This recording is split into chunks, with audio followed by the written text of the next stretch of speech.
আমার প্রিয় ভিউয়ার্স আসসালামু আলাইকুম। কেমন আছেন আপনারা সবাই? আশা করি মহান আল্লাহ তাআলার রহমতে আপনারা সবাই ভালো আছেন। ব্লগস বাই চুমকি রান্নাঘরের আরও একটি নতুন ব্লগ নিয়ে আপনাদের মাঝে হাজির হয়ে গেলাম। কারণ ব্লগস বাই চুমকি রান্নাঘর তো আপনাদেরকে নিয়েই, হোক না অনেক দিন পরে পরে আপনাদের কাছে ফিরে আসা, আর অনেক দিন পরে পরে কিন্তু আপনাদের জন্যই আমার ফিরে আসা। তো এই শুরু করছি আমার ব্লগটা। তো দেখতেই পাচ্ছেন সকাল থেকে শুরু করলাম, মানে পরোটা ভাজা থেকে শুরু করলাম।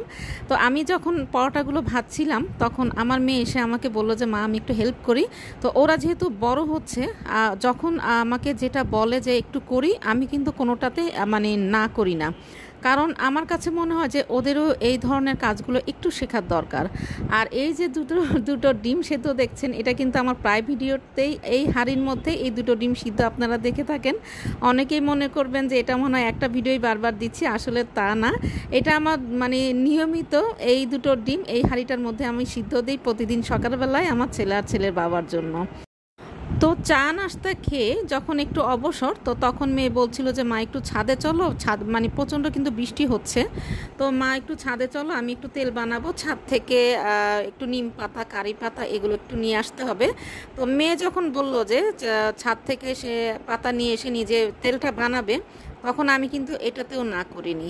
কারণ আমার কাছে মনে হয় যে ওরা মানে এখন উঠতি বয়সী, ওদের কিন্তু এই ধরনের কাজগুলো নিজে নিজে একটু করার মানে দরকার আছে। তো কেন দরকার সেটা আমি পরেই বলছি আপনাদের সাথে। আর এদিক থেকে যেহেতু ছাদে গেলে অনেকটা সময় আমার একটু চলে যাবে, যার জন্য আমি এখানে খালাই যে আমাকে সব কেটে কুটে রেডি করে দিয়েছে। আর এই যে আমি মাছগুলো ভেজে রেখে যাচ্ছি।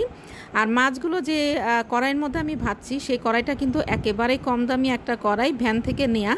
কিন্তু আমার কাছে মনে হয়েছে এই কড়াইটা এত কাজের যে মানে অনেক দামি, যে নন স্টিক বা মার্বেল পাথরের মার্বেল কোটিংয়ের যে ফ্রাই প্যানগুলো থাকে তার চেয়ে কিন্তু অনেক বেশি ভালো। আর দামটা কিন্তু অনেক কম। আর দেখতেই পাচ্ছেন যে কি সহজভাবে এগুলোকে উল্টে পাল্টে নেওয়া যাচ্ছে, যেটা আমরা নর্মালি অনেক দামি ফ্রাই প্যান যে মার্বেল কোটিং অথবা নন স্টিকে করে থাকি। তো আসলে জিনিসের দাম কম বা বেশি সেটা বড় কথা না। আসলে আমরা গৃহিণীরা মানে যেটা দেখা যায় যে অনেক বেশি কাজের, সেটাই আসলে আমরা মনে করি যে অনেক দামি জিনিস ব্যবহার করা যেন মানে মানে ভ্যান থেকে কিনে ব্যবহার করা, এটা যেন একটা মানে একটু কেমন যেন একটা মনে করি আসলে আমরা সবাই। আসলে কিন্তু ভ্যানের সব জিনিস কিন্তু খারাপ হয় না। তো এই যে এটাই তার হচ্ছে প্রমাণ। দাম কম কিন্তু কাজ হচ্ছে কিন্তু একদম অনেক দামি যে ফ্রাই প্যান তার চাইতে অনেক বেশি ভালো। তো নিশ্চয়ই দেখতে পাচ্ছেন। তো এগুলো মাছগুলো ভেজে আমি আর আমার মেয়ে অলরেডি চলে যাব ছাদে। কিন্তু ছাদে তখনও একটু বৃষ্টি হচ্ছিল। আর আমি যখন এই মাছগুলো ভেজে মানে মোটামুটি উপরে যাওয়ার জন্য রেডি হচ্ছিলাম, তো তখন হঠাৎ করে আমার বেলটা বেজে উঠলো। তো তখন আমি দরজাটা খুলে দেখলাম যে সামনের বাসার যে ভাবি, তার ছেলে ইস্তি, তো ওর হাতে একটা বাটি। তো আমাকে বলল যে আন্টি আমি ঘুম থেকে উঠেছি, উঠে আমি নিজের হাতে নুডলস রান্না করেছি।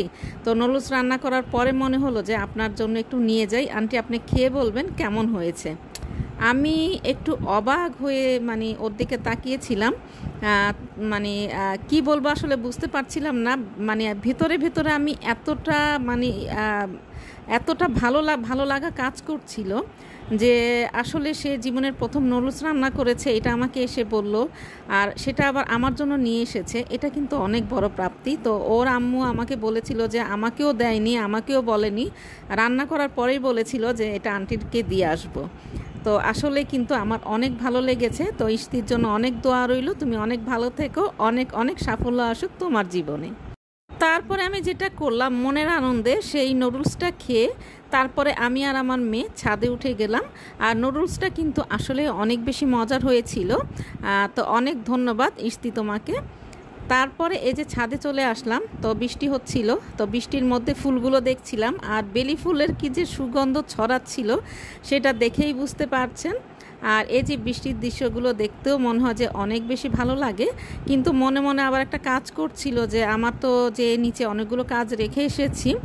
আর এ ধরনের মানে যখন ছাদে উঠি বৃষ্টি পড়ে, তখন কিন্তু আর নিচে একদম নামতেই মন চায় না।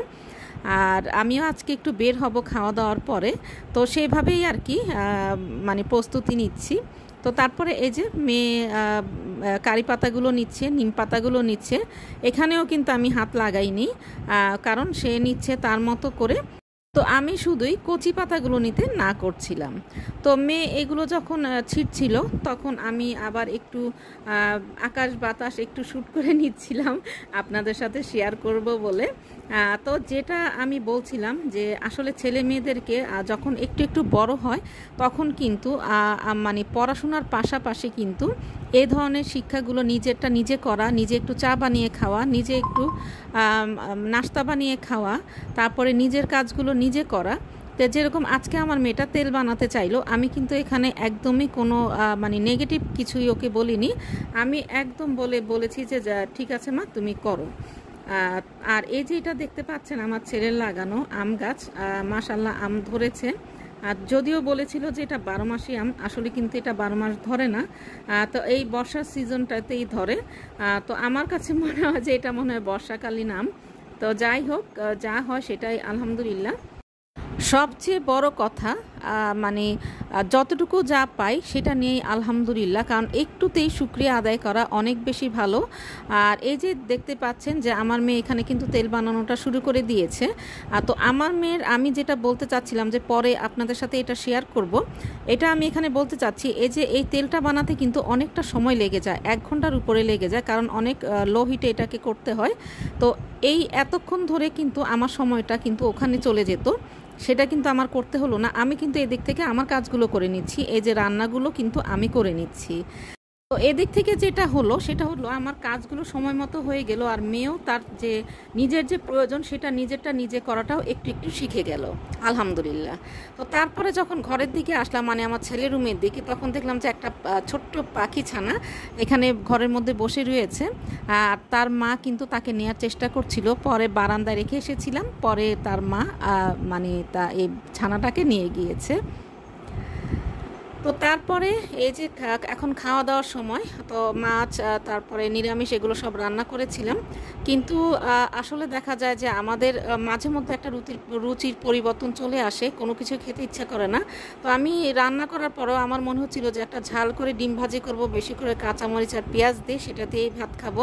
তো আলহামদুলিল্লাহ আমি সেটাই করে নিয়েছিলাম, আর সেটা দিয়েই ভাত খেয়ে নিয়েছিলাম পরম তৃপ্তি নিয়ে।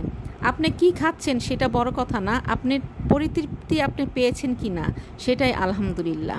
তো এই ডিম ভাজাটা দিয়ে কিন্তু আমি সেদিন ভাতটা খেয়েছিলাম, আর এটাই হয়তো বা আমার কিসমতে ছিল, আল্লাহ রেখেছিলেন আলহামদুলিল্লাহ। তো তারপরে খেয়ে দিয়ে আমি মানে বের হয়ে গিয়েছিলাম। তো যে দৃশ্যটা দেখলাম সেই দৃশ্যটা আমি শ্যুট করে রেখেছিলাম, সেটা কিছুদিন আগের ছিল, মানে আন্দোলনের পরবর্তী, যখন আমাদের ছেলেমেয়েরা ট্রাফিকের কাজ করছিল ঘাম ঝরিয়ে। তো তখন সেটা দেখে আমার এতটা ভালো লেগেছিল, আর ভিতর থেকে কেন যেন একটা মায়া মায়া ভাব চলে আসছিল। আসলে তো তারা সবাই আমাদের সন্তান, তো মন থেকে দোয়া চলে আসছিল যে হে আল্লাহ, তুমি তাদেরকে রক্ষা করো, তাদের মতো সন্তানই কিন্তু আমাদের দেশের জন্য দরকার। আলহামদুলিল্লাহ, অনেক দোয়া রইল আমাদের সন্তানদের জন্য। ভিডিওর একবারে শেষ পর্যায়ে চলে এসেছি। আপনাদের যদি আমার এই ভিডিওটা ভালো লেগে থাকে তাহলে প্রথমেই একটা লাইক দিয়ে দেখা শুরু করবেন, আর সাবস্ক্রাইব করে আমার পাশে থেকে যাবেন। সবাই ভালো থাকবেন, সুস্থ থাকবেন, ব্লগস বাই চুমকি রান্নাঘরের পাশে থাকবেন। আল্লাহ হাফেজ।